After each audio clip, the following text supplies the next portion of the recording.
It's a cheesy therapist pun on the old school attachment theory research studies, as well as a commentary on our social moment.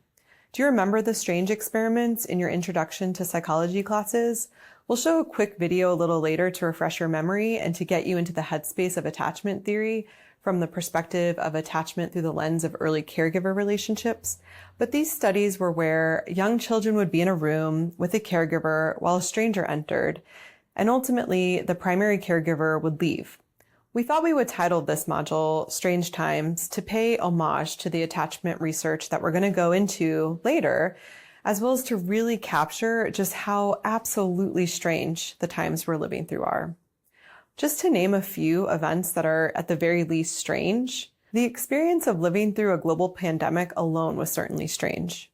We washed bananas, we left packages in the garage for days on end, we didn't see friends or family for prolonged periods of time. We all pivoted to remote work. And since the pandemic strangeness, we certainly continue to experience times that might be classified as strange, but perhaps we might more adequately describe these times as unstable. Many of our regular day-to-day experiences look vastly different than what we might have imagined. And they'll continue to look even more different than the future that we could have thought for ourselves. The daily technological advances that we experience alone leave many wondering if they're going to even have jobs that are relevant in 5 or 10 years. It is strange. It's the Wild West, and without a doubt, these experiences affect our mental health. Many have discussed that, but what doesn't get discussed enough is how these experiences and our strange times affect our relationship with food and our bodies.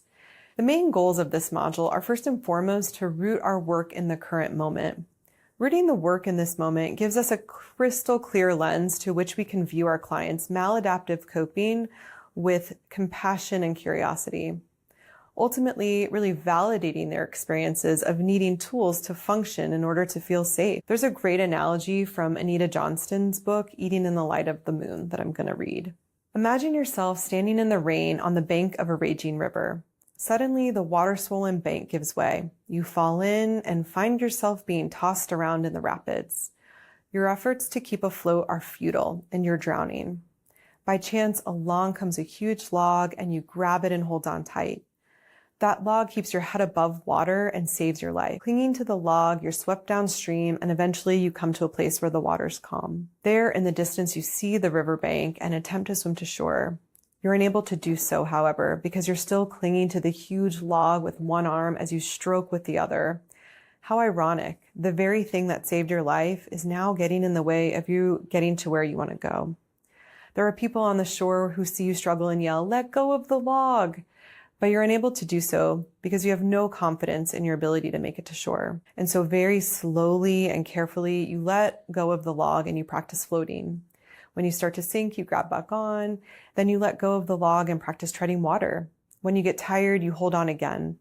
And after a while, you practice swimming around the log twice, 10 times, 20 times, 100 times, until you gain the strength and confidence you need to get to shore.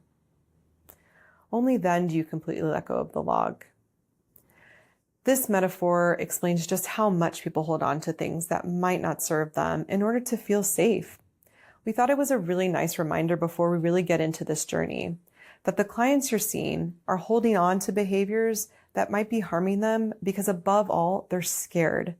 They're scared of letting go of something that has been useful, something that might be able to keep them safe. This reminder is important in helping us hold as much empathy as possible for someone who's struggling with food or their relationship to their bodies.